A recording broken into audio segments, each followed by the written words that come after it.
RCN. Le son de la différence. Salut à tous et bienvenue sur Grand Écran, l'émission cinéma. Et donc avec cette bande-annonce très cryptique, très cinéma d'horreur, on va revenir finalement sur un film qui n'est pas totalement horreur, qui est plus que ça même. C'est The Devil's Reject, le film de Rob Zombie, donc sorti en 2005. C'était la bande-annonce d'époque lancée par Lionsgate Film.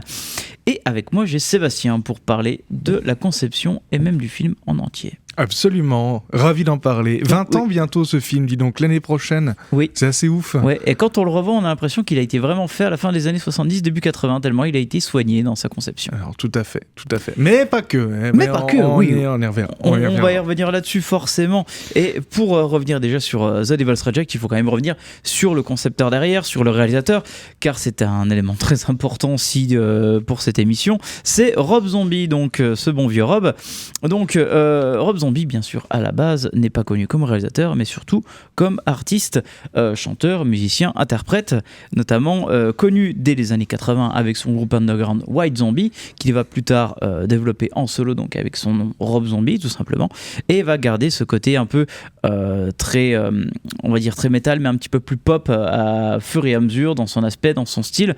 On est vraiment sur du, on va dire quand même du pop sous stéroïde quand même directement, mais rock fait à la saucisse quand même. C'est vrai qu'à ses départs musicalement parlant, Rob Zombie, donc on voit forcément toutes ces influences, que ça soit donc musicales, mais aussi forcément visuelles avec le cinéma et aussi avec l'univers du cirque et du clown, car en partie sa famille vient de ce milieu-là. Ouais, tout à fait. Et comme tu dis, une vraie appétence pour le cinéma et même la culture cinématographique déjà dans ses clips à l'époque de son. Et surtout les clips qu'il a conçus lui-même. Absolument.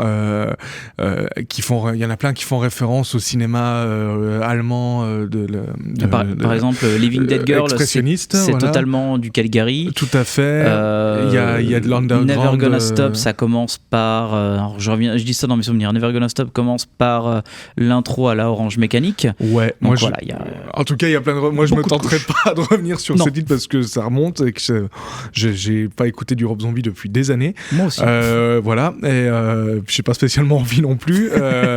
Mais en tout cas, pour dire que oui, il y a beaucoup d'influences cinématographiques et de références. Et c'est ça. Du coup, naturellement, Rob se décide de passer le cap, de passer derrière la caméra et de commencer à faire des films, tout simplement. Surtout qu'il a commencé à toucher donc les clips vidéo pour notamment son groupe White Zombie, et puis après pour son propre sujet. C'est vrai que forcément, ça faisait à peu près déjà plus de 10 ans qu'il commence à toucher une caméra, donc l'envie de tourner dans le cinéma, c'est indéniable, c'était sûr qu'il allait le faire. Et il l'a fait donc avec son tout premier film, La Maison des Mille Morts. Voilà, alors là, en termes de film référence, on y est complètement.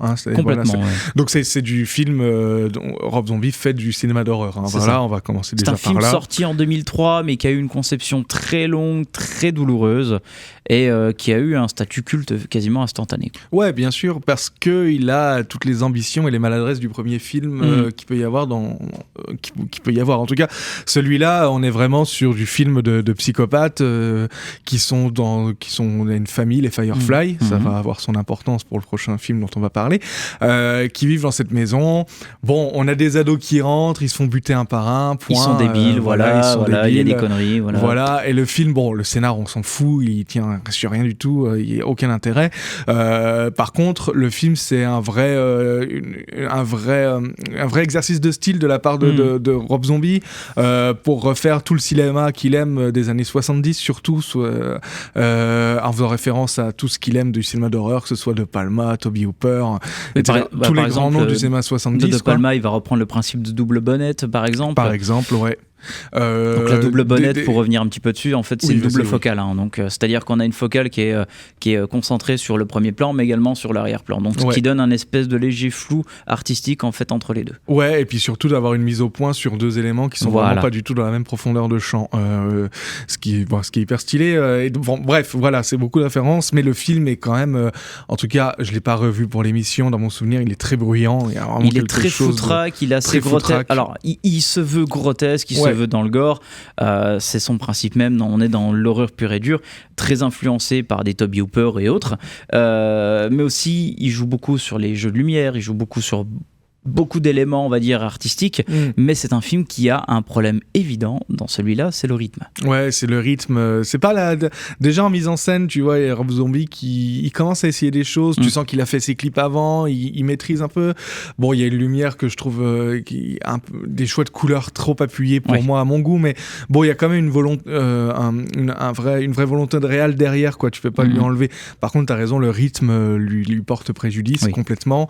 Et puis il a un petit côté regardez, j'aimais bien ça quand j'étais jeune, maintenant je vous remets tout ce que j'aime bien sans vraiment prendre du recul sur les références qu'il veut mettre dedans pour La Maison des Mille Morts en tout cas. Pour La Maison des Mille Morts en tout cas, parce que forcément, donc, qui dit culte, qui dit on va dire élément lucratif, car à l'époque le marché du DVD marchait très très bien pour le cinéma d'horreur, forcément ça va pousser donc les producteurs et notamment Lionsgate à envisager une suite, une idée qui n'a pas au départ assez plu à Rob, qui voyait plutôt en fait son suivant comme un simple prolongement de son univers. Et finalement, donc, il va se réorienter sur donc, ce que tu disais, la famille Firefly, et donc va commencer à écrire donc, The Devil's Reject, mais va pas du tout adopter le même ton, le même rythme. Il va vraiment faire même plutôt un virage à 180 degrés en fait. Il va enlever la générosité, le côté grotesque, le côté grand guignolesque qu'avait le premier film, pour finalement clairement capter et relier en fait ses maîtres à travers l'image.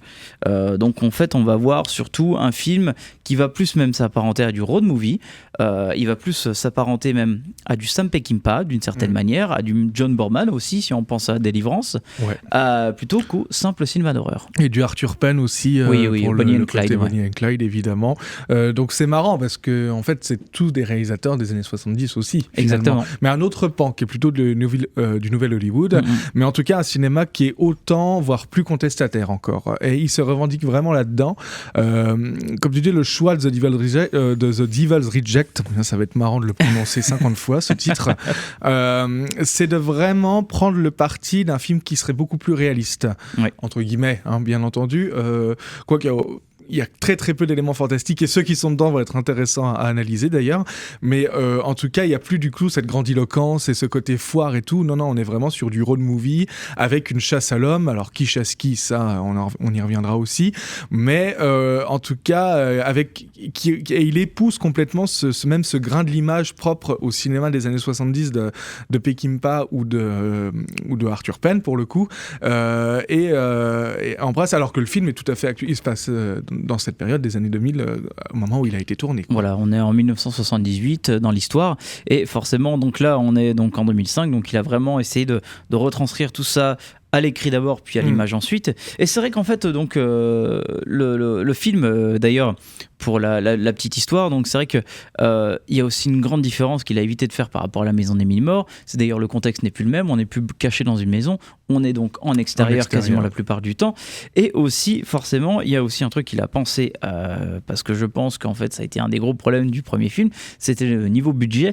Là, cette fois-ci, donc, le budget a été rapidement bouclé à 7 millions, et c'est une chose très importante pour lui, car en fait cela a permis en fait de travailler sur le principe d'économie de budget aussi d'une certaine manière, et donc de faire bien avec peu de choses. Et donc arrive le tournage, d'ailleurs sous un soleil tonitruant en Californie. Le film va donc commencer à être tourné donc, le 25 mai 2004 et va durer 30 jours. On va donc les voir tourner donc, en studio en partie, mais également aussi en extérieur à Lancaster et aussi à Palmdale. Donc on est vraiment sous le désert californien pur et dur. Ouais. Alors moi, c'est toi qui as regardé le tournage, donc tu sauras plus en parler que moi pour le coup. Mais en tout cas, il y a deux grands axes qui sont importants à voir. En tout cas, les grands axes que prend Rob Zombie pour faire The Devil's Reject, c'est premièrement au niveau du script, c'est que les antagonistes de La Maison des Mille Morts vont devenir vraiment les protagonistes de The Devil's Reject, et ça se fait pas forcément dès le début du film, ça se fait au fur et à mesure où ça va vraiment être les héros, et surtout la grande question, c'est comment et quand on a de l'empathie pour eux, alors qu'on parle vraiment The Devil's Reject, on parle de tueurs, de psychopathes, tueurs nécrophiles au dernier degré, voilà, donc absolument des personnages repoussants. Et d'ailleurs, Rob Zombie va pas avoir la main légère pour montrer à quel point ils sont repoussants au début. En tout cas, ils sont vraiment des tueurs dégueulasses.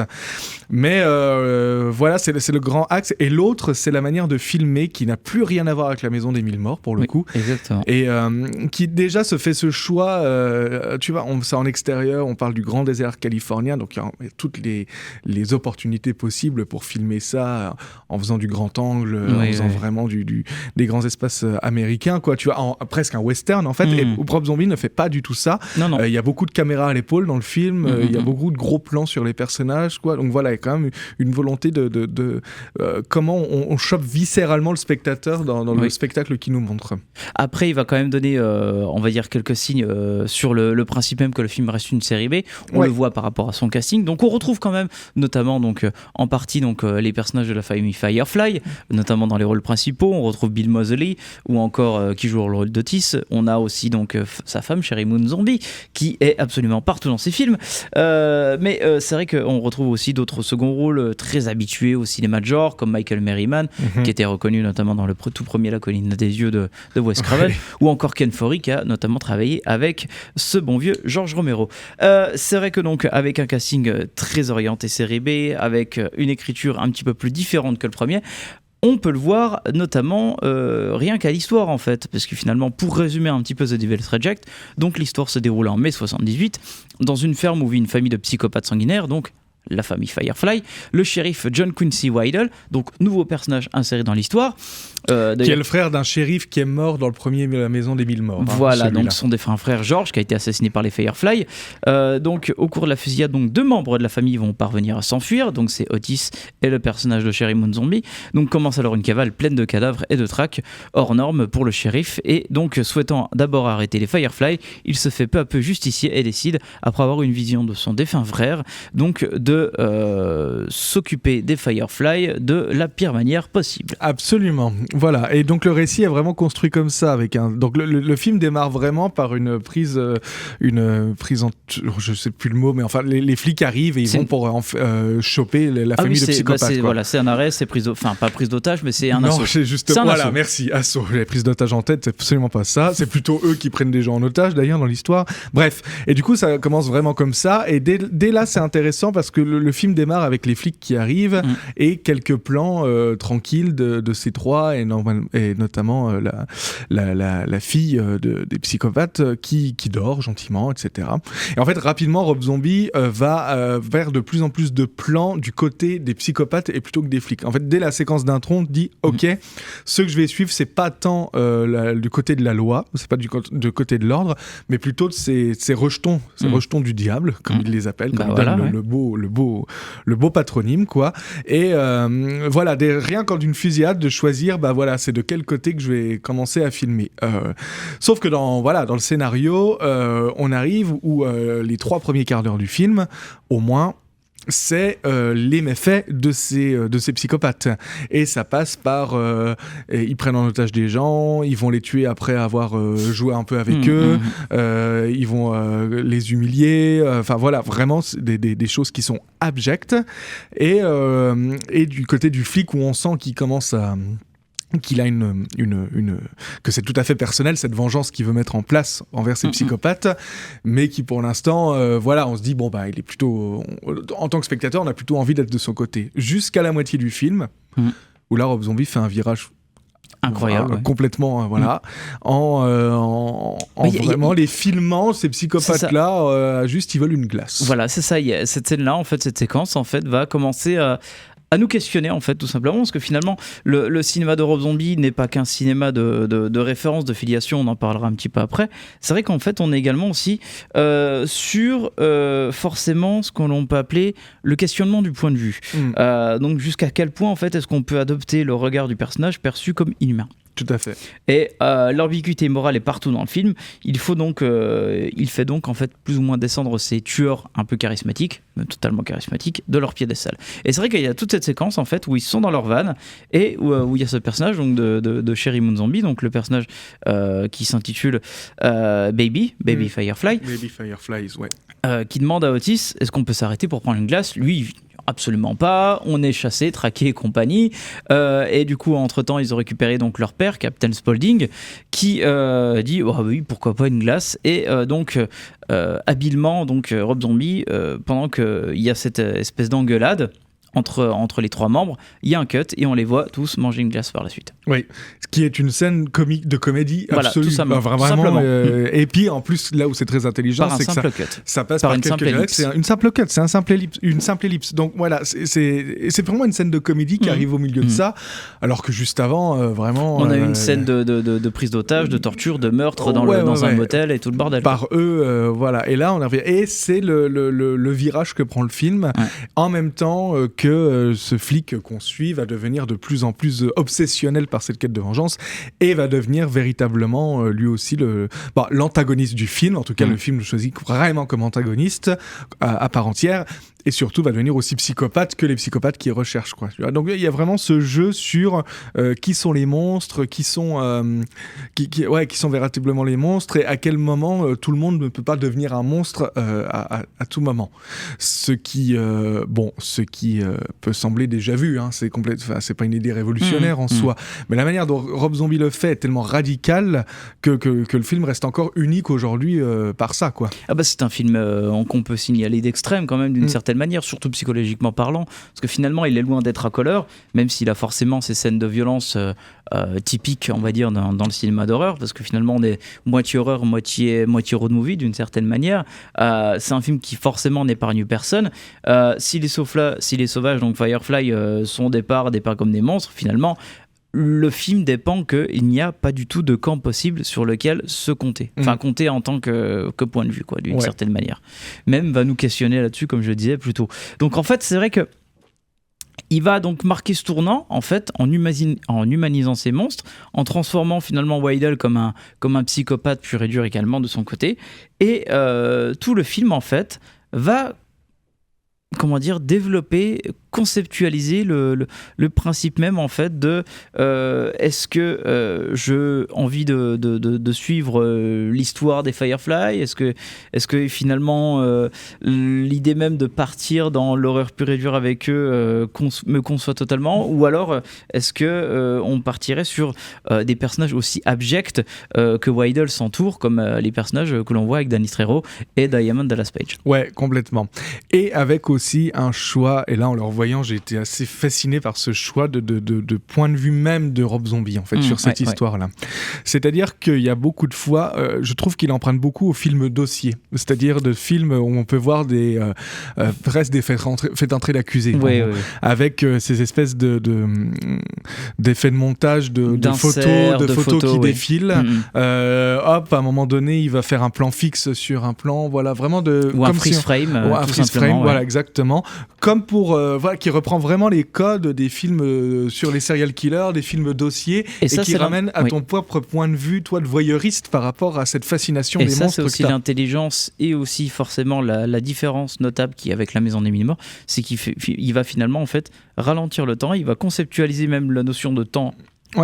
Même dans ce film, et proposer des temps de pause que l'on voit très habituellement dans ce genre de road movie ici. Ouais, ce qui revient vraiment, encore une fois, nous reposer la question de mais pourquoi moi je suis fasciné, pourquoi nous d'ailleurs, quand même, on a à peu près tous quand même une fascination sur ces histoires de tueurs en série. Je veux dire, on a encore une époque où Netflix n'arrête pas les productions là-dessus, ça se voit.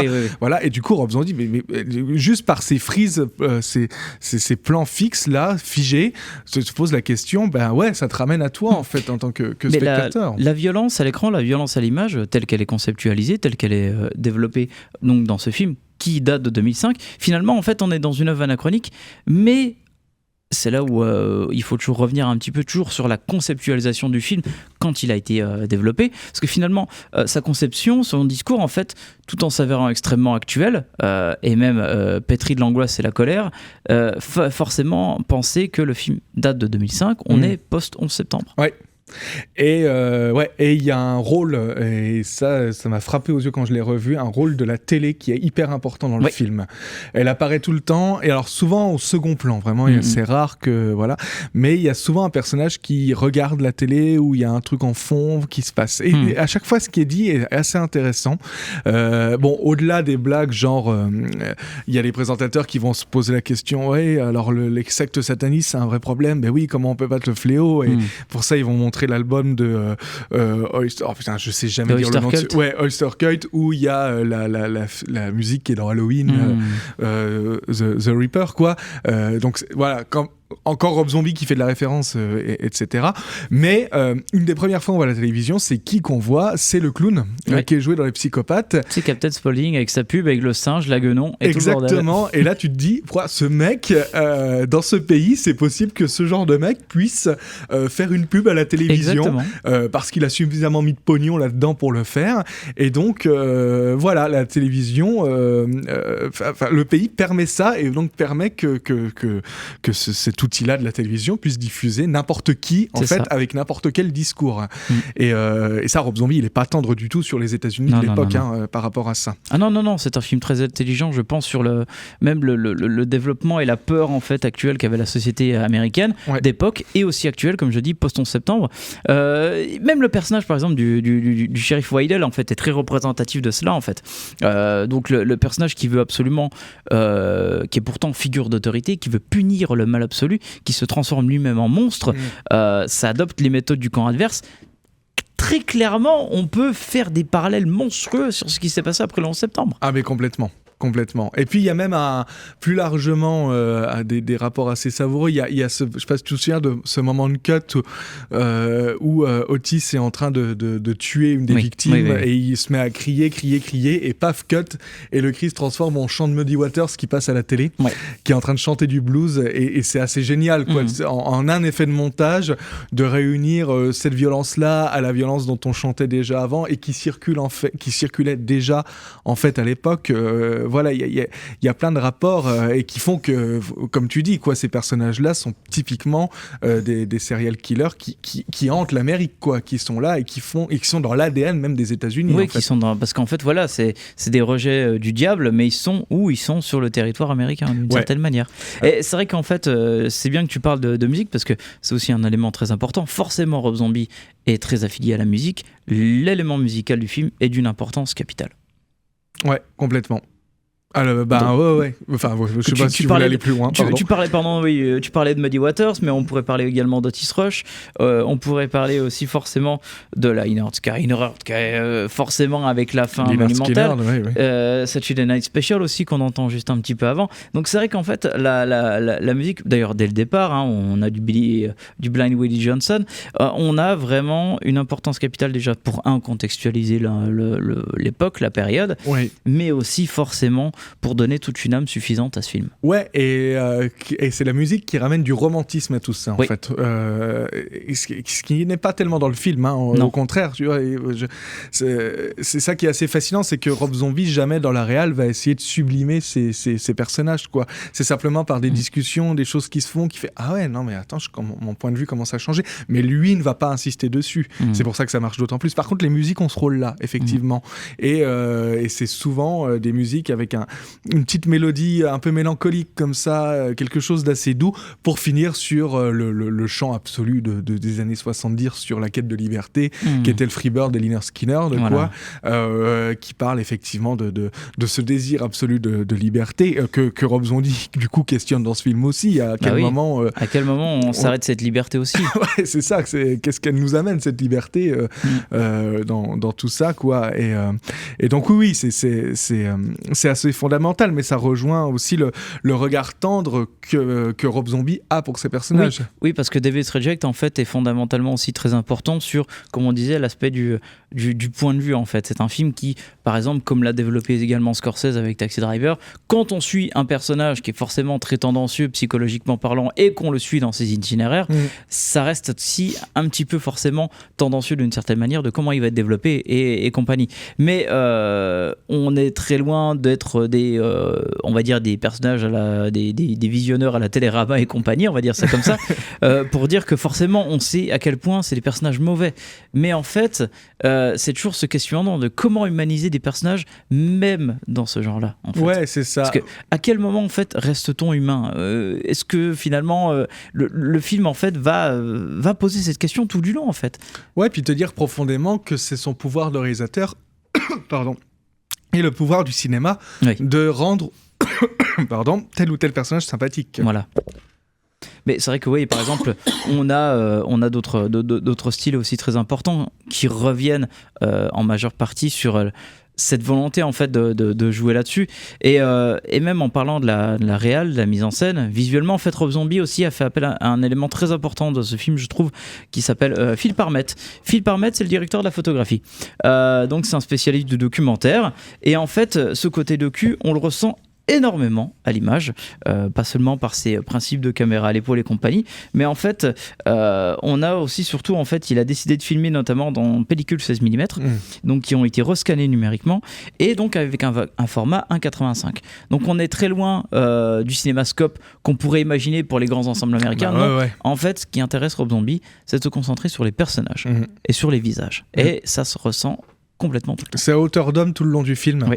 C'est le seul plan de haut, il arrive qu'à la fin, au moment où il s'échappe en voiture. C'est il y a un plan de bas vers le début quand Sherry Moon Zombie est dans les marais pour montrer son derche, mais sinon à part ça. Oui, mais parce que Rob Zombie adore filmer le derche de sa femme.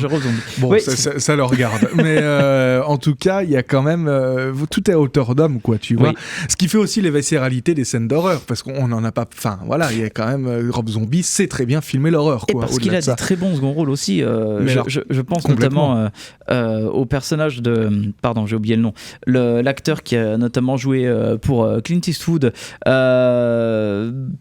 Geoffrey Lewis, donc il joue le chef du groupe de banjo, enfin ah oui, qui parle notamment qu'il a serré la main de Johnny Cash et compagnie. Oui.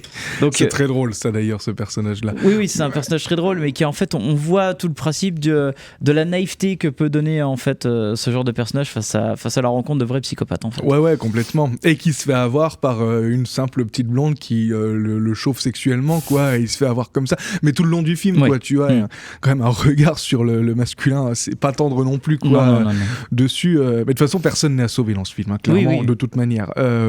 Mais tu parles de second rôle, il y a aussi quelque chose derrière ce titre The Devil's Reject, tu vois, qui parle quand même de tout un pan du cinéma qui a été considéré aussi comme le rejeton du diable, quoi, et qui vient presque être réhabilité dans le film. Je veux dire, il y a plein de références comme La Maison des Mille Morts, mais est beaucoup plus en fond dans celui-là, beaucoup plus intelligent. On est dans un cinéma de filiation, on n'est pas dans un cinéma d'hommage comme pouvait être La Maison des Mille Morts. C'est-à-dire, on voyait Rob Zombie un peu régurgiter toutes ces influences, les mettre bien en avant dans La Maison des Mille Morts. Cette fois-ci, en fait, on est vraiment dans un cinéma de filiation, parce que toutes les références que pouvait penser notamment à la Peckinpah, enfin Peckinpah, je pense qu'on le ressent pas mal dans ce film, mais c'est surtout en fait... ça sert à appuyer la mise en scène, ça sert à appuyer la situation, la mise en place des personnages en fait. Ouais, puis même au-delà de ça, Peckinpah, c'est vraiment dans la direction artistique globale, quoi, tu vois. Mais je parle vraiment de moments où c'est vraiment les références sont là, c'est-à-dire que moi le début, Massacre à tronçonneuse, on le retrouve assez souvent. Moi, il y a le début où il y a les découpages, puis la maison forcément des Firefly fait énormément. La maison des Firefly, le moment où la victime avec qui il a mis le masque de peau, elle se fait renverser par un poids lourd comme un des frères dans Massacre à tronçonneuse. Ce qui est assez savoureux, c'est que là, Rob Zombie décide de filmer l'après, où on retrouve toutes les tripes sur la route, et avec des gens qui font le commentaire, ah bah oui, voilà ce qui se passe, etc. Donc il y a quand même un regard, même sur cette scène, qui est assez savoureuse. Il y a la fin, il refait Shining avec le shérif qui pourchasse la fille dans les labyrinthes d'une étable, et lui il est avec une hache, il dit je crois même 2 ou 3 répliques similaires à Shining. Bref, il s'éclate encore là-dessus, mais à aucun moment ça prend le pas, et ça raconte quand même encore une fois un amour et presque une volonté de réhabiliter et de remettre sous les yeux, mais voilà les rejetons que vous avez développés notamment à travers les médias et autres. Complètement. Mais c'est vrai que c'est une des forces en fait de Zombie, et d'ailleurs de Parmet aussi dans sa mise en scène, c'est que le fait de l'avoir filmé en pellicule, ça permet de capter forcément cet esprit, cette ambiance en fait totalement disparue, et qui était une ambiance paranoïaque, hein, parce que dans les années 70 c'était la parano absolue sur la société américaine, qui découvrait ses tueurs en série mis en avant et compagnie, et il n'y avait pas de limite à cette époque-là à travers la télévision. Pas du tout. Extrêmement soucieux du détail, d'ailleurs ça se voit que Rob Zombie développe à fond cet univers-là. Il va même sortir un album complet du faux groupe Banjo and Sullivan, donc le groupe qui se fait décimer. La recherche de Rob en fait est très très simple avec ce film, c'est que il voulait absolument que ce film en fait puisse être casé entre un Tobe Hooper ou un Wes Craven de l'époque.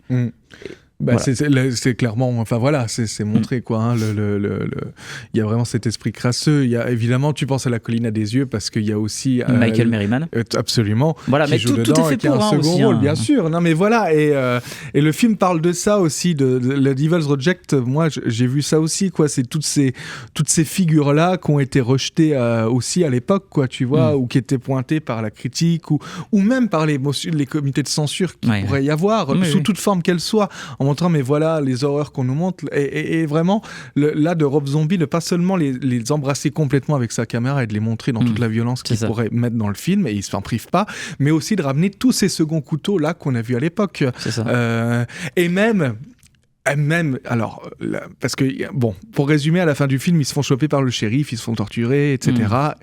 Et ils s'en sortent par un Deus Ex Machina des plus what the fuck de l'histoire du Cinoche, quoi. Celui-là, on peut le dire d'une certaine manière. Il est lourdeau, celui-là. C'est son défaut, mais finalement, il est quand même assez.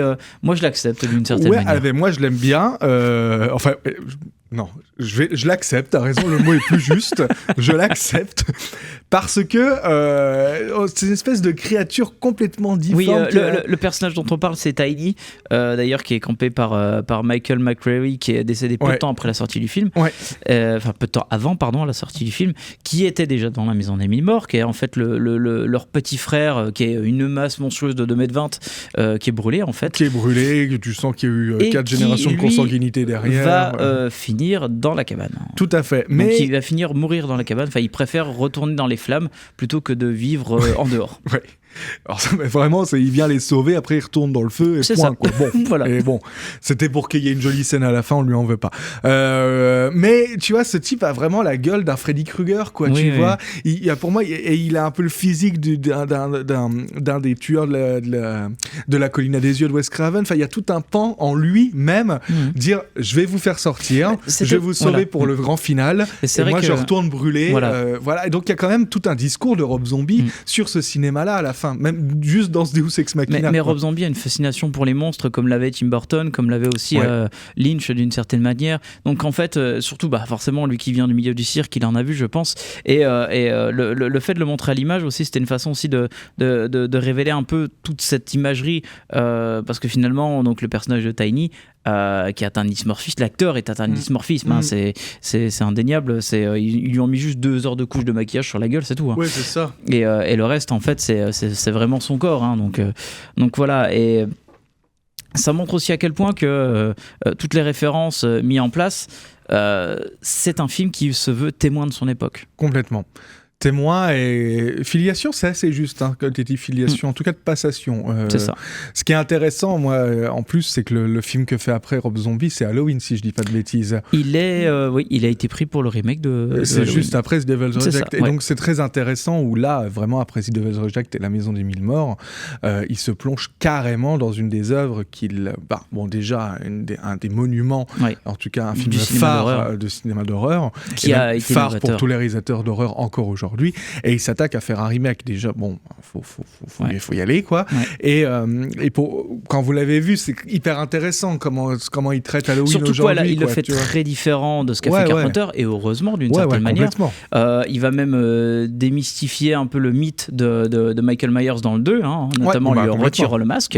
Et c'est vrai qu'en fait, Rob Zombie, c'est un mec qui prend des partis pris, qui marchent ou qui ne marchent pas, mais en tout cas, il faut le dire, avec Devil's Reject, il a réussi totalement son pari là-dessus. Ouais, et pour moi, Devil's Reject, c'est un peu avant, ça prépare ce que va faire Ty West après, des réalisateurs comme Ty West plus tard. Ouais, effectivement. Quand Ty West fait House of the Devil, on est exactement dans la même démarche en fait. Très très proche, avec une qualité de grain très pellicule, vraiment pour référencer les années 70, alors que c'est un film qui date des années 2000-2010. Ah mais complètement, tu montres à quelqu'un ce House of the Devil, tu lui dis c'est les années 70 qu'il est sorti, il va pas te contredire, quoi. Tout est là, il y a l'exercice de style. Et en fait, là où je rapproche les deux, c'est que on n'est pas juste dans le postmodernisme de bête et méchant, quoi. Tu vois, vraiment, il y a quelque chose de vraiment réflectif sur ce média-là et ce genre-là, quoi. Surtout que Devil's Reject, en fait, on est très loin de l'expérimentation que proposait Rob Zombie dans ses clips, et un peu dans La Maison des Mille-Morts. Là, il est vraiment sur un truc très très stylé.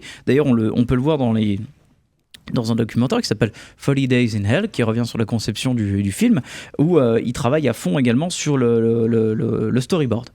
Il a travaillé le storyboard, il l'a travaillé avec notamment aussi un autre artiste pour vraiment développer tous les plans point par point et les choses qui ont été enlevées par la suite, quoi. D'ailleurs, très intéressante aussi dans le documentaire, on voit qu'il y a pas mal de scènes coupées, et notamment en fait il a enlevé tout ce qui était proche au surnaturel qui était présent dans La Maison des Mille Morts, notamment il y a le personnage de Mr. Devil qui a été cuté.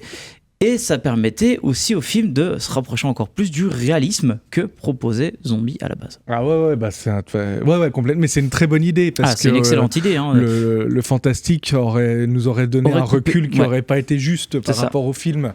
Là, c'est vraiment du film de serial killer, de tueur psychopathe. Point, quoi. Tu vois. Et c'est du non, j'allais dire survival, non, parce qu'on suit pas du tout les victimes, quoi. Mais en tout cas, il y a rien de fantastique et ce qui fait sa force aussi. Et c'est ce qui fait que tu vas t'attacher à ces personnages-là, en fait. Et pour arriver alors à cette fin, parce qu'on va bien en parler quand même de cette fin, de eux qui s'enfuient au bord d'une voiture. Alors je crois que c'est une voiture typiquement ricaine, mais typiquement ricaine, cabriolet, voilà. Ouais, je sais plus quel modèle, mais enfin bon, voilà, on y est. Et en fait, la séquence se fait et on entend Freebird de Lynyrd Skynyrd, vraiment le truc qui te prend à t'émouvoir, quoi, à te dire. Et avec ça, il te fait eux qui sont vraiment en douleur parce qu'ils viennent te faire un peu torturer avant dans la voiture. Et donc, ça, cette musique qui se lance et en même temps, t'as un montage alterné avec des images au ralenti de eux quand ils étaient heureux, vraiment d'insouciance. Et surtout, voilà, il y a le côté insouciance, il y a le côté beau. Et là, en fait, l'intelligence aussi de la mise en scène, où on voit Otis, on voit son regard, on ne sait pas ce qu'il regarde. Chant contre chant, c'est le barrage de la police. Ouais. Et là, on comprend. Et on comprend que, soit ils se rendent, soit ils meurent. Bon, ils vont pas se rendre parce qu'on les a vus pendant 1h45, mais on sait qu'ils vont pas se rendre. Un dernier baroud d'honneur. Ils décident de faire un dernier baroud d'honneur et de finir en pétard à la Peckinpah. Là, pour le coup, là, c'est totalement à la Peckinpah. Complètement, avec l'envolée de la musique, vraiment, plus ils avancent, ça tire, ils se prennent des coups, et le choix de Rob Zombie, moi, que je trouve incroyable, c'est de pas finir exactement sur cette envolée héroïque, quoi, mais juste, au bout d'un moment, on entend juste le silence et des battements de cœur, fin, voilà. Générique. Et là, ça te renvoie déjà une froideur incroyable qui contrebalance avec toute les lyriques qu'il y avait sur la musique qu'il y avait juste avant. Et là, c'est vraiment la froideur. Et de ramener Zombie, ok. Enfin, en tout cas, moi, c'est ce que ça m'a raconté. Tout ce cinéma-là, tous ces mecs-là, effectivement, c'est très cinématographique, j'adore. Mais au fond, c'est ça. La mort, c'est ça, quoi. On reste humain. L'horreur est là. Elle est là, voilà. exactement. Quoi. Non, mais ouais, c'est d'une force incroyable. Pour moi, la séquence de fin est absolument magnifique. Elle est super bien montée, elle est super bien expliquée. Elle est d'une limpidité et ça montre à quel point aussi le langage cinématographique n'a pas besoin forcément du dialogue pour avancer. Là, on le voit à travers la musique. En plus, très intelligent d'avoir utilisé Freebird, forcément, parce que la musique part totalement très calme, puis après, elle s'envole.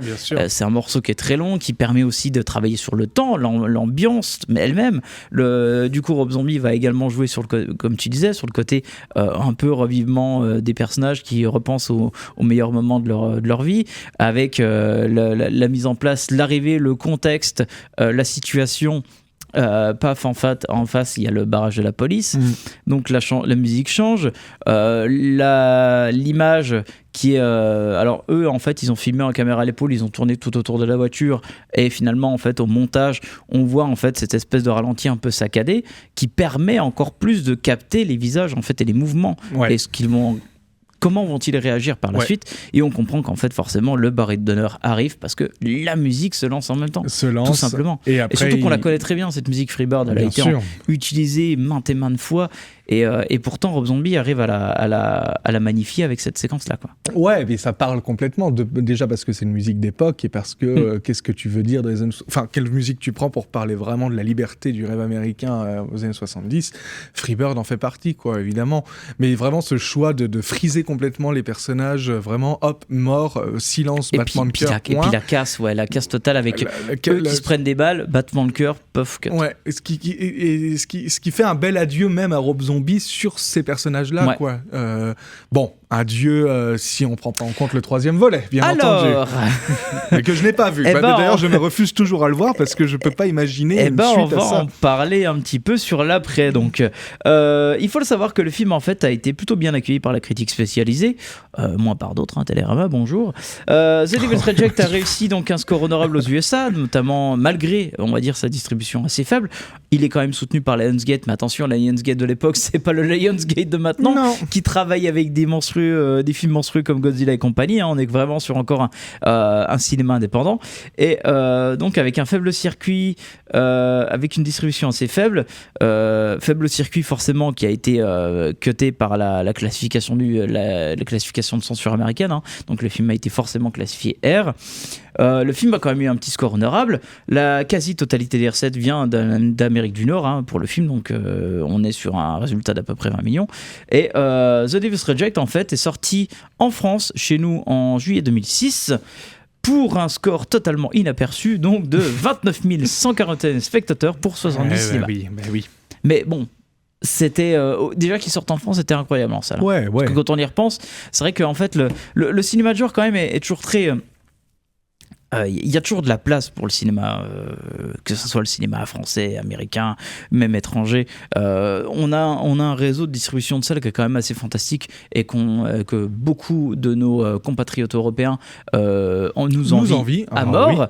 Oui. Et c'est vrai qu'en fait, avoir des films comme Devil's Reject, avoir 70 entrées, c'était quand même aussi un porte-étendard de ce que pouvait ramener encore un peu plus le cinéma d'horreur par la suite. Et c'est vrai quand on voit même des films qui sont... comment dire, c'est vrai que Devil's Reject, moi je le considère comme un film aussi qui parle d'une certaine manière politiquement parlant. On est très loin de certains films d'horreur qui sont juste de purs produits. Comme, par exemple, là, on va avoir bientôt Terrifier 3 en salle qui est juste du posé, gore, regarde, c'est rigolo. Et voilà, regarde la barbaque, et voilà. J'essaie de faire les bruitages en même temps. Non mais t'as raison, en termes de cinéma purement référentiel qui ne va pas très plus loin que ça, c'est un bon exemple par rapport à Rob Zombie. C'est très mauvais d'une certaine manière, ça, il faut le dire directement. Puis j'ai pas envie de me retaper un film de 2h40 sur de la barbaque. Mais c'est vrai que Devil's Reject, en fait, voilà, c'est un film qui a quand même pu se développer même hors du circuit américain, et ça s'est encore plus développé, et c'est pour ça qu'il est devenu culte avec le marché du DVD. Avec la vidéo, oui. Parce que le marché de la vidéo avait une importance capitale à l'époque. Il faut le savoir, c'est qu'il a quasiment même doublé ses recettes rien qu'avec ça. Et finalement, reste à ce jour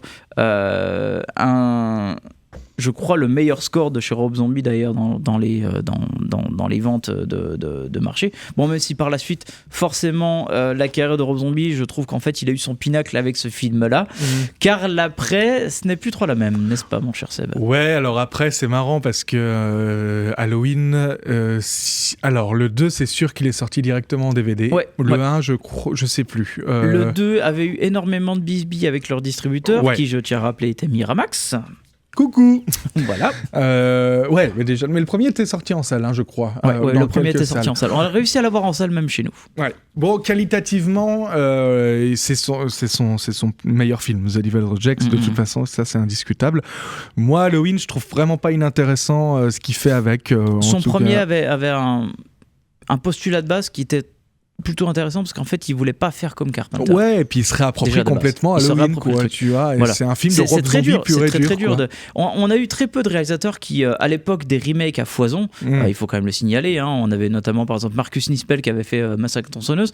On a eu donc Alexandre Aja, on en a déjà parlé pour La Colline des Yeux, qui je pense est un meilleur statut de remake de tous les, enfin le meilleur film dans tous les statuts de remake d'horreur des années 70. Halloween en fait est arrivé d'une certaine manière en plus plus, c'est vraiment un peu on va dire le gros trophée par excellence. C'est-à-dire, on va retoucher peut-être à l'excellence même du cinéma de genre. Ouais. Bah, après, ça a été fait après Massacre à la tronçonneuse, le remake, tu vois, qui était pas raté, enfin, qui était pas une purge non plus, et qui avait plutôt bien marché. Qui était en fait, c'est là que je vais être un petit peu peut-être méchant là-dessus, c'est que finalement, avec une production faite par Zack Snyder, ça montre à quel point en fait que le film était juste là pour faire. On va dire, bah voilà quoi, on a fait un remake. C'était Zack Snyder le premier Ah non, c'est Michael Bay, pardon, je confonds. Oui. C'est Michael Bay. Bon, alors, confondre Michael Bay et Zack Snyder, enfin. Pardon, Michael. Désolé, Michael. Non, parce que alors, mais enfin, t'as raison. Totalement désolé, Michael, parce que c'est quand même le mec qui a commencé à dire bon, l'IA c'est naze, hein, ça fait de la merde, faut pas le faire. Voilà. Voilà, c'est le premier à le dire quand même, Michael Bay, il faut quand même le signaler. C'est Michael Bay, on l'aime bien, grand écran Michael Bay, on le redit. C'est un cinéma d'auteur. Bah alors complètement. Si vous n'êtes pas d'accord, regardez Pen and Gain. Regardez ces films, point. Bon, en tout cas, il y avait une place pour commencer à retoucher à ces films d'horreur-là avec Halloween. Et encore une fois, voilà, Rob Zombie, je trouve qu'il se réapproprie complètement le premier. Le deuxième est ultra bancal. Il est, mais aller jusqu'au bout de sa démarche, c'est déjà assez courageux de sa part, tu vois. Comme tu dis, se réapproprier complètement le personnage de Michael Myers. Certes, ça manque pas de défauts, mais je trouve ça encore assez courageux de l'avoir fait. Donc bravo. Et après, bon, moi j'ai vu 31 qui était un peu fourre-tout, mais qui est un sous Devil's Reject. Ouais, mais et qu'avec des séquences que je trouvais vraiment réussies quand même, oui. Mais c'est un sous, comme tu dis, c'est un sous Devil's Reject qui est beaucoup moins intéressant, et puis surtout. Puis après, il a voulu faire après Lord of Salem où il s'est dit tiens, je vais faire mon Kubrick, je vais faire des plans symétriques. Ouais. Mais le film est malheureusement très lent, il a un problème de rythme évident. Il est chiant, quoi. Il est chiant comme la mort. Faut l'admettre. Donc voilà, mais c'est quand même un mec qui a un gros amour du cinoche, quoi. Du coup, on peut jamais trop lui en vouloir, même quand il loupe un film, finalement. Non, parce que je trouve qu'en fait, ces films restent sincères. C'est-à-dire que quand il a une proposition, d'une certaine manière cinématographique, à travailler sur tel ou tel genre ou tel style, Devil's Reject, voilà, il s'est dit je vais pas faire comme La Maison des Mille Morts, je vais partir sur autre chose de très très différent. Certes, on me pousse à me faire une suite, ok, je vais reprendre les Firefly, mais je vais faire quelque chose d'autre. Ouais, c'est ça, c'est que. Et c'est ça que ça marche. En fait, en fait, dans tous les Rob Zombie, il y a un peu tous ces éléments qu'on a dit, mais souvent pas très bien équilibrés, quoi. The Devil's Reject, ça, il y arrive, quoi. Il y a vraiment un alignement qui fait que le film parvient à être très bon et à être tout à fait cohérent du début à la fin, quoi. Ce qui n'est pas toujours le cas de ce qu'il fait après. Ah bah non, parce que c'est vrai que Lord of Salem, en fait, qui est un espèce de thriller où il revisite le mythe forcément des sorcières de Salem. Ouais. Il a un problème évidemment monstrueux. En plus, le film, l'unique protagoniste, c'est Sheri Moon Zombie, et ça montre à quel point que niveau acting, elle est quand même très limitée. Et voilà, je vais dire ça comme ça. 31, en fait, là où vraiment le film original avec des maniaques déguisés en clown, forcément, il n'y a plus cette force en fait qu'avait Devil's Reject, même si d'une certaine manière le plan de fin avec la séquence de fin avec quelques fulgurances, le film n'arrive pas à avoir cette même comparaison en fait. Non, parce que t'as pas du tout la même écriture derrière, voilà. Surtout. Et donc en 2019, Rob Zombie s'est dit ma carrière rebat un peu de l'aile, qu'est-ce qu'on fait ? On fait une suite. Et voilà, donc arrive le 3e film, donc suite de La Maison des Mille Morts et Devil's Reject, Free From Hell, qui d'ailleurs absolument pas du tout marché, qui est un film très anecdotique et qui a fait l'erreur donc même de donner une suite à cette fin merveilleuse qui était celle de Devil's Reject. Ouais, mais tu vois, moi je pense qu'on est beaucoup comme ça à ne pas avoir regardé ce 3e volet, parce que même, d'ailleurs, j'ai pas envie, quoi. Par chez nous, en fait, le film est sorti directement en VOD, car ça montre aussi à quel point, c'est-à-dire que le cinéma tel que l'a vécu Rob Zombie dans les années 2000 pouvait encore marcher sans le circuit des salles. C'est-à-dire qu'il pouvait marcher avec notamment le marché du DVD. Parce que finalement, le marché du DVD était la suite logique du marché de la VHS avait explosé dans les années 80. Puis qui donnait la chance à ces films-là, qui donnait la chance à ces films-là.